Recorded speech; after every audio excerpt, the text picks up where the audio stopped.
አክሊለ መልእክት ልኮልኛል። መልእክቱንም አዳምጫለሁ። እጅግ ደስ ብሎኛል። ያለውን ነገር ስሙና ራሳችሁ ምን እንደሆነ እኔ ስለ ገድላት የተናገርኩ አክሊለ ካረጋ ትክክል እንደሆነ እንድታቆልኝ ነው። ስለዚህ እኔን ልደብራችሁ ይችላል የኔ ንግግር። አም ሶሪ ግን አክሊለ ከራሱ ከኦርቶዶክስ ወንድማችሁ ከምትወዱት ወንድማችሁ አክሊለ ወንድማችን ምን ይላል ስሙ።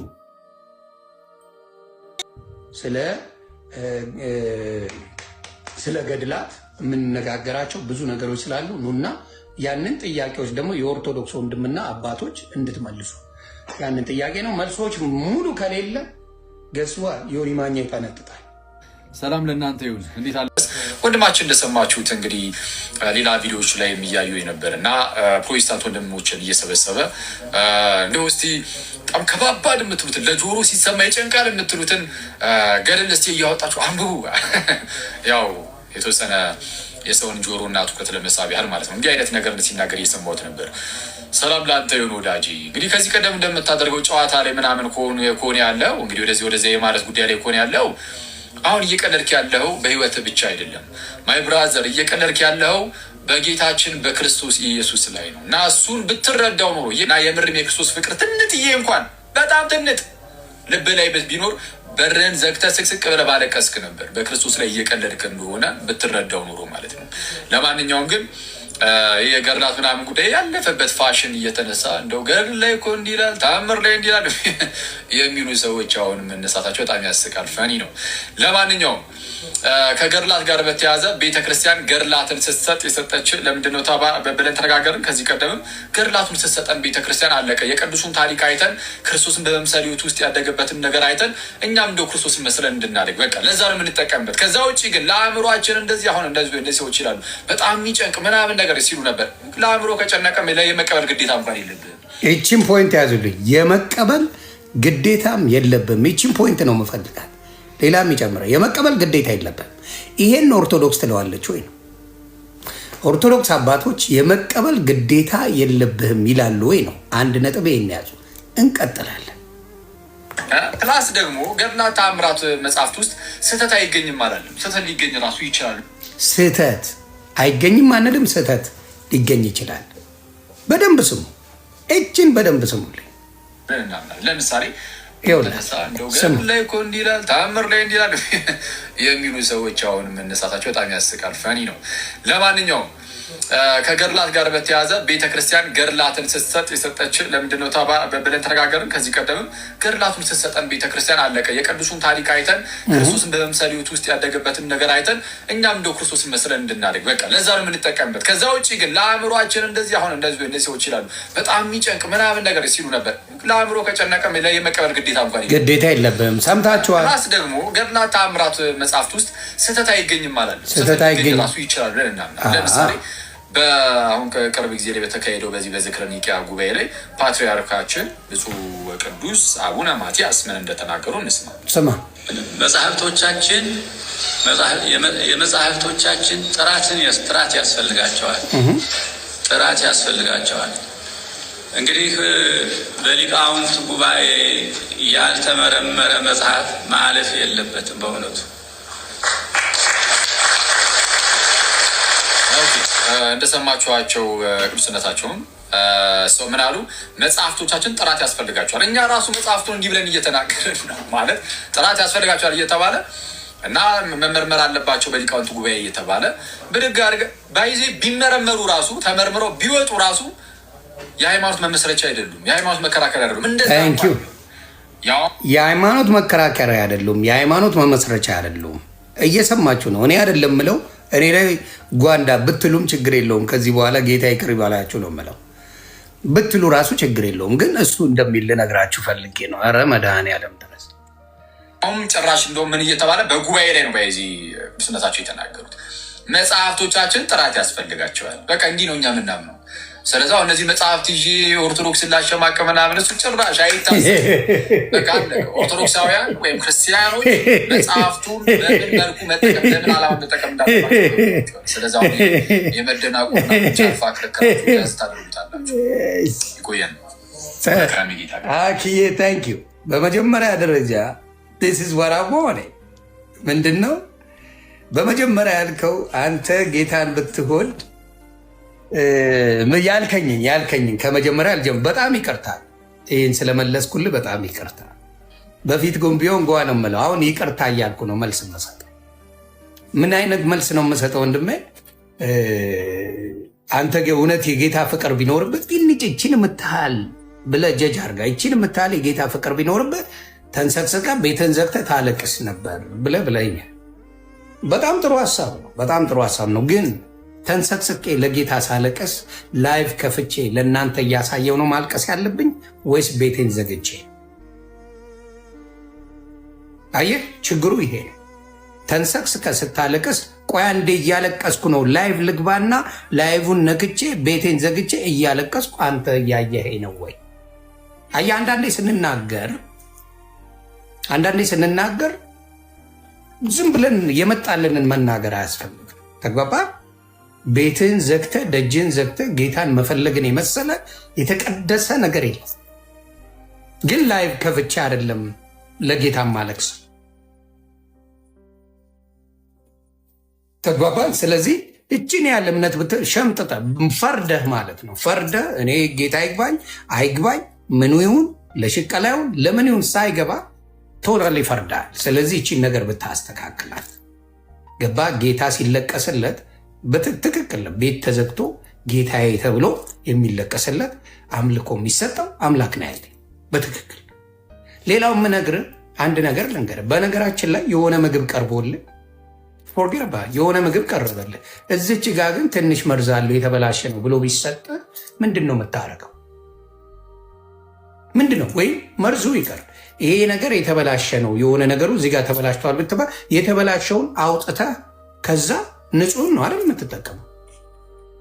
እኛ የልደታ ልጅ ስለሆንኩኝ ኤት ፍሩት የሚባል እኛ ጋር አለ። ከልደታ ጀርባ ኤት ፍሩት፣ ከባልቻ ጀርባ ኤት ፍሩት አለ። ብዙ ሰው ፍራፍሬ መጥቶ ከዛ ነው የሚገዛው። እና ማርች የምንለው ነገር አለ። የማርች የምንለው ማርች ምንድን ነው? የተበላሹትን በርካሽ ይሸጣሉ። ትንሽ የተበላሸ ነውና እንቆርጠውና ብርቱካንን ሆነ ሙዝም ምናምን እንቆርጠውና ሌላውን እንበለዋል። ስለዚህ ያ ነገር ተቆርጦ ምን ተብሏል? ተጥሏል። አሁን እያልከኝ ያለው አባታችንም ሲናገሩ አባ ማቲያስ ሲናገሩ ምንድን ነው ያሉት? በጣም ጥርጣሬ አለው ስህተት አለው ተብሎ ይጠረጠራል አለ። ከተሳሳተ መተው ስም ብለህ ተሳስተዋል አይደለም አትቀበለው። እየተጠራጠርክ ማምለክ አትችል። በየትኛውም በኩል ብትሄድ ጥርጣሬ ካለ ወንጀለኛ ነህ ማለት። በጥርጣሬ እኮ ትያዛለህ። የሆነ ነገር ላይ የሆነ ነገር ሲፈጠር በጥርጣሬ ገዝፏል ትያዛለህ። ተጠርጣሪ ነህ ከተባል ጉሮሮ ተይዞ ተገብተህ ትጠየቃለህ። ከተጠያቂነት አታልፍም። ጥርጣሬ የምትጠረጠር ከሆነ ኦልዌይዝ ተጠያቂ ተግባባ። ይሄን ነገር እያላችሁ ለክርክር አይቀርብም። ኦርቶዶክሴን አትቀበለውም። ለመጠንከር ብላችሁ ነው የምታረጉት። ምን ኤክስኪውዝ አትስጡ። ምክንያታዊ ሊሆን አይችልም። ምክንያቱ ቅዱስ ጊዮርጊስ 7 ጊዜ ሞቶ ተነስቷል ስትለኝ ማንኛውም ሰው ይጠራጠራል። ወይ ደመነ ጌታ ኢየሱስ ክርስቶስ ሞትን ድል ያደረገው አንዴ 7 ሞቶ የተነሳለኝ ስትለኝ አምገን እኮ አስችኝ 3 የሚላለ 7 የሚላለ። ስለዚህ ሰው ጥርጣሬ ውስጥ እየገባ ምን እያደረገ ነው? እውነተኛ ወንጌል ፍለጋ እየሄደ ነው በየቦታው። ይቅርታ አድርጉልኝ አንዴ።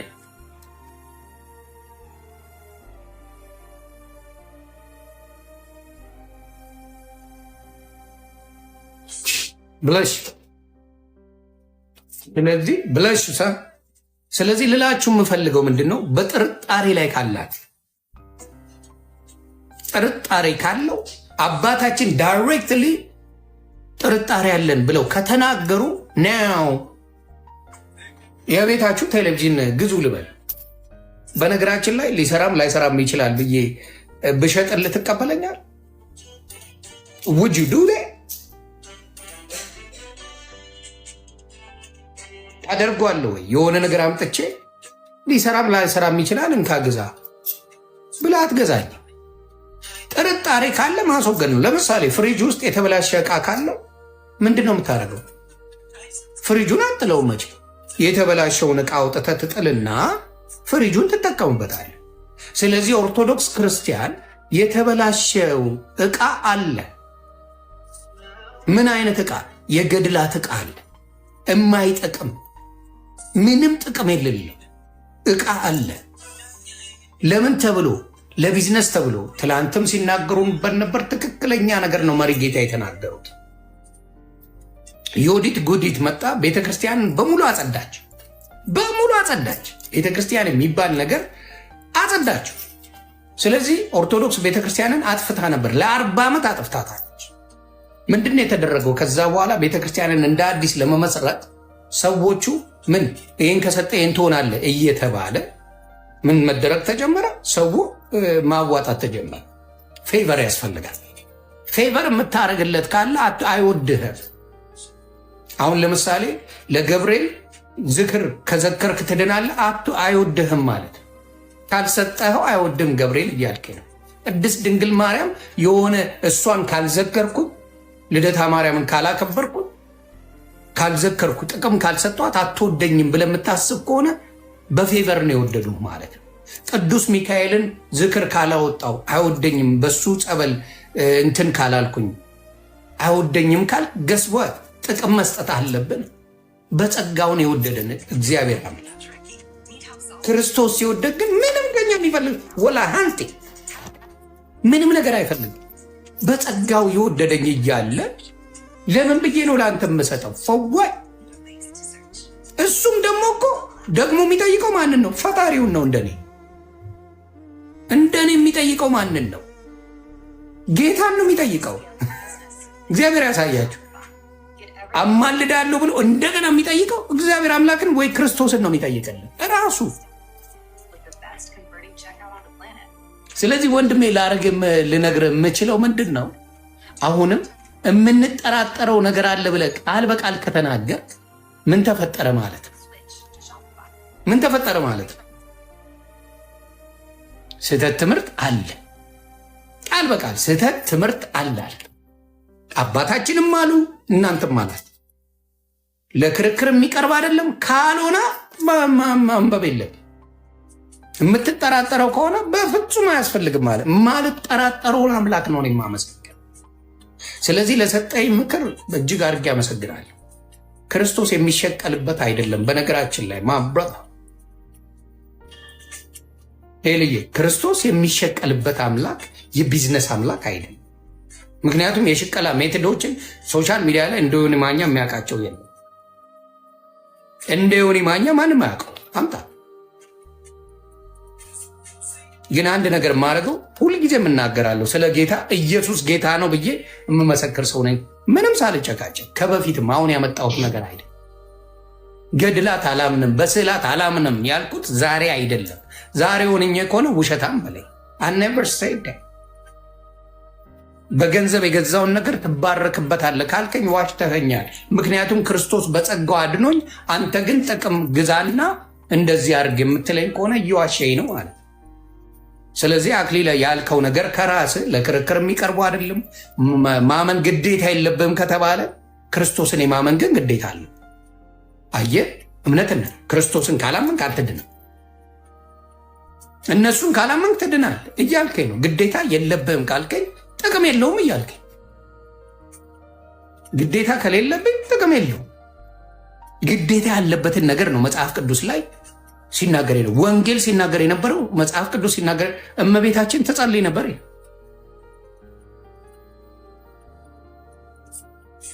ስለዚህ ስታስ በደሙ በደንብ አድርጋችሁ የክርስቶስ ፍቅር ሲገባችሁ ሲዝናል አይደለም። ዓለም ሲዝናል አይደለም። ክርስቶስ ሁልጊዜ ነዋሪ፣ ሁልጊዜ የሚመለክ አምላክ ነው። በዚህ ቀን እንትና ነው፣ በዚህ ቀን እንትና ነው፣ እንትናን ዘክር ተብለ ያንንም ዘክረ ከዛ በኋላ በጥቅም ታይቶ በጣም የሚያስደነግጥ እኮ ጡቴን ቆርጣለሁ ብላ ቅድስት ድንግል ማርያም ፊቴን በዋጭራለሁ ብላ ተናገረች። እንደ ሕፃን ልጅ እየታየ ክርስቶስ የሚታይበት የእኛ ቤት እንደሆነ ነግራል። እንደ ሕፃን ነው የሚታየው። በቃ በእሷ የሚመራ ሕፃን ልጅ ነው ክርስቶስ። እንደዚህ ተደርጎ ነው ሁሌ ፒክቸር የሚደረገው። እሱ ነው ይጎዳል።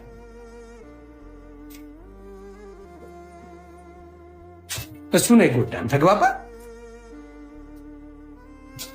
እንደ ሕፃን ልጅ ክርስቶስ በቃ በእሷ እንደሚታዘዝ ሕፃን ልጅ የ33 ዓመት ጎልማሳ የሆነ ክርስቶስን እንደ ሕፃን ልጅ እየታየ እሷ ካለችው በስተቀር የማያደርገው ነገር ያለ አድርጋችሁ ስላችሁ እነ ክርስቶስ ሳምራ ለምን ስለ ክርስቶስ ሳምራ አትናገርም? አክሊለ ልጠይቀ በዚሁ በተናገርከው ላይ ክርስቶስ ሳምራ በየቀኑ የዝናብን እንጥብጣቤ የሚያክል ከሲኦል እያወጣች በክንፏ ወደ ገነት ታስገባለች። እሷን ያመኑ ሰይጣንና እግዚአብሔርን ልታስታርቅ አድርጋለች ተብሏል። ስለ እሱ ለምን አትናገርም? ማብራት ለምን አትነግራቸውም? በነካ አፍ እሱን ብትነግራቸው ምን አለበት?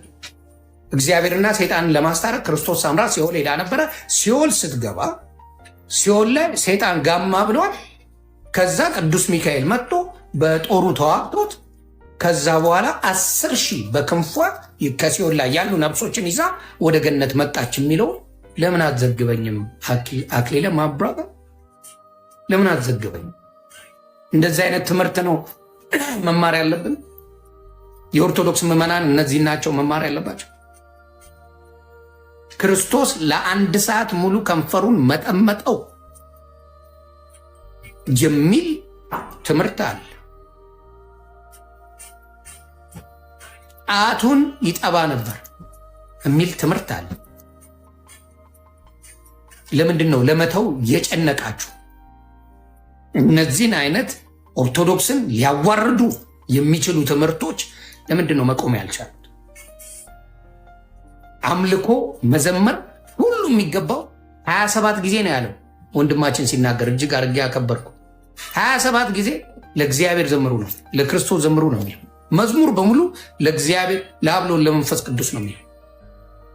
አንድ ቦታ ላይ ለመላእክት ዘምሩ አይልም ማለት አለበት። እግዚአብሔር ግልጽ ነው የሚያናግረን መጽሐፍ ቅዱስ ላይ ግልጽ ማን እንደሚመለክ ለማመዘመር እንዳለብን ከምን መራቅ እንዳለብን ምንም መቅረብ እንዳለብን መጽሐፍ ቅዱስ እያንዳንዱን ይናገር።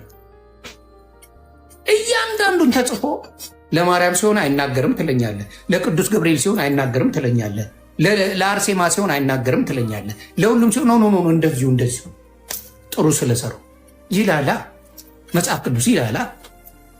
ቀጥታ ይነግራል። የሚፈልገውን ነገር መጽሐፍ ቅዱስ አርግ የሚልህን ይነግራል መጽሐፍ ቅዱስ። የማይለው ስለተጨመረ ነው ጸቡ የመጣው። ጸቡ ሳይሆን ክርክሩ የመጣው፣ ጸቡ ሳይሆን ጥርጣሬ የመጣው፣ ጸቡ ሳይሆን ጭቅጭቆ የመጣው በዛ ምክንያት ነው፣ በሌላ አይደለም። ስለዚህ አሁንም አኬ የምጠይቅ ነገር ክርስቶስ ሳምራን እንዴት ታያታለህ? አርሴማን እንዴት ታያታለህ? በአርሴማ ጸሎት ዮኒ ማኛ ይድናል? እንደኔ ፍጡር ናት። ምድር ላይ ያለን በስጋ ስንመላለስ አንዱ ለአንዱ ይጸልይ ይላል መጽሐፍ ቅዱስ። ምድር ላይ ያለን ማድረግ እንችላለን። ከዛ በኋላ ምንም ማድረግ አትችልም። ቺኬን ከሄደች በኋላ ምንም ማድረግ አትችልም። ምድር ላይ ያሉ የተባረኩ፣ ምክንያቱም ብዙ ቦታ መሆን አይችሉማ። ክርስቶስ ብቻ ነው ሁሉም ቦታ የሚገኘው። መጽናኛ የሰጠን መንፈስ ቅዱስን እንጂ ሰዎችን አይደለም። ክርስቶስ በቀኝ በአብ ቀኝ ሲቀመጥ መጽናኛ አድርጌ መንፈስ ቅዱስን ልኬላቸዋለሁ። ተግባብተና መጽናኛ አድርጎ የላከው ማንን ነው? መንፈስ ቅዱስን፣ የሚያጽናናን መንፈስ ቅዱስ። እናንተ ግን ብዙ ሰዎችን ከክርስቶስ እኩል አድርጎ የሚሰበክበት ከ1 እስከ 30 በቅዳሴ ደረጃ አሁን ትንሽ ከይቅርታ ጋር ዋሽተኸኛል እምልህ ማብራተ ዋሽተኸኛል እምልህ እነዚህ ሰዎች ቅዳሴ ላይ ስማቸው ይጠራል። የነዚህ ትምህርት ያስተማሩት አርሴማ እንደዚህ ያደረገችው ቅዳሴ ላይ ስሟ ይጠራል። አየህ፣ ማን ነው የምትለው? መጥቆሪያው ስሙ ይጠራል። መጥቆሪያ ያልከው ጋኔል፣ ከጋኔል የወለደችው መጥቆሪያው የሚባል መንኩሶ ተብሎ ስሙ ይጠራል። ምን ላይ የሱ ቀን ላይ ተብሎ ስሙ ይጠራል። የስተት ትምህርት እየሆነ እየታወቀ በቅዳሴ ጊዜ ስማቸው ይጠራል። ስለዚህ ትክክል አይደለም የሚባለው ከቅዳሴ ላይ ስማቸው መጠራት የለበትም። ተግባባ። ስለዚህ አኬ ይሄን ለምን ስማቸው ስለሚጠራ ነው ትክክል አይደለም። ጥርጣሬ ያለው ነገር ላይ ማንም እጁን አያስቀምጥም። ኢትስ ኮልድ ጋምብሊንግ። ጋምብል ስታደርግ ምንድን ነው የምታደርገው? ወይ ትበላለህ ወይ ትበላለህ። ሎተሪ ስቆርጥ ወይ ትበላለህ ወይ ትበላለህ። እንደዚህ አይነት ሙድ። በጌታ ስትሆን የምትጠራጠረው ነገር የለም። ወንጌል ሁሉ ክርስቶስ፣ ምንም የሚያጠራጥር ነገር አምላክ ነው። አምነሃል በአብ ወልድ መንፈስ ቅዱስ አምነህ ከተጠመቅ የክርስቶስ ደቀ መዝሙር ሆናል።